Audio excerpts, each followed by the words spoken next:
মাথায় ছাউনি বলতে কয়েকটা বাঁশের উপর একটা ত্রিপল, তার নিচে এক অসহায় বাবা বসে বসে চিন্তা করছেন। আর মেয়ে বলছে, বাবা চিন্তা করো না, মন খারাপ করো না। কিন্তু দেখুন তো এই বাবার অভাবী মুখটা আমাদের বাবার মুখের সাথেও একদম মিলে যাচ্ছে কিনা। এই বাবাই যেন আমাদের প্রত্যেকেরই বাবা, যিনি সন্তানের হাসি মুখ দেখতে কি অক্লান্ত পরিশ্রমটাই না করছেন সারাদিন। এই ভিডিওটা দেখে অনেক কিছু শেখার আছে, কিন্তু আপনি এড়িয়ে যেতে পারবেনই না। সেই ভোর থেকে রাত পর্যন্ত চলছে বাবা আর মেয়ের লড়াই, জীবনে টিকে থাকার লড়াই, তার থেকে বড় কথা ভালো থাকার লড়াই। অভাব আছে, কষ্ট আছে, কিন্তু সব সময় হাসি মুখেই দেখা যাচ্ছে এই দুটো মানুষকে। ভিডিও শেয়ার করা হয়েছে পাপিয়া হীরা নামক একটি অ্যাকাউন্ট থেকে। যত সম্ভব মেয়েটির নাম পাপিয়া। বাবার বয়স প্রায় 60-এর কাছাকাছি, কিন্তু এখনো পরিশ্রম করছেন। কাঠের জালে রান্না করছেন, নিজের হাতে তরকারিও কাটছেন, আবার ক্রেতাদের খেতেও দিচ্ছেন। রাত্রে আবার হোটেলের জন্য ভ্যানের উপর গুছিয়ে রাখছেন পরিষ্কার পাত্র। তারপর সকাল হলে মেয়েকে সাথে নিয়ে ভ্যান চালিয়ে চলে যাচ্ছেন সেই রাস্তার পাশের ছোট্ট হোটেলে। সকাল থেকে রাত পর্যন্ত কাজ।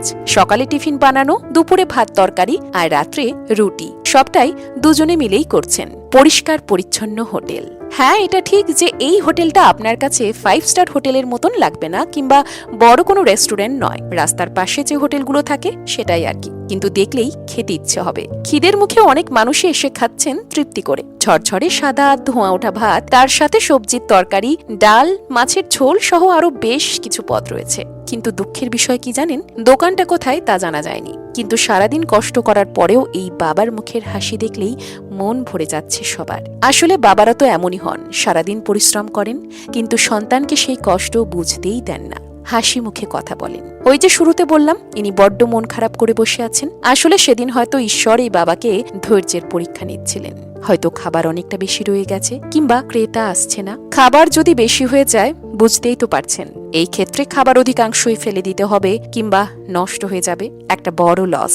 দেখে সবাই বলছেন চিন্তা করার কিচ্ছু নেই, দরকার পড়লে কোনো গরিব মানুষকে খাইয়ে দিন। তার পরের দিন দেখবেন ডাবল ক্রেতা চলে এসেছে। এইভাবেই কাটছে এই বাবার দিন। রাত্রে হাসি মুখে ভ্যান গুছিয়ে বাড়ি ফিরছেন, এক ফোঁটা বিশ্রামও করছেন না। সত্যি তো, বাবাদের বিশ্রাম করার সময় বা কোথায়? কারণ বাবারা তো নিজের জন্য করেন না, করেন সন্তানের জন্য, তাই নয় কি?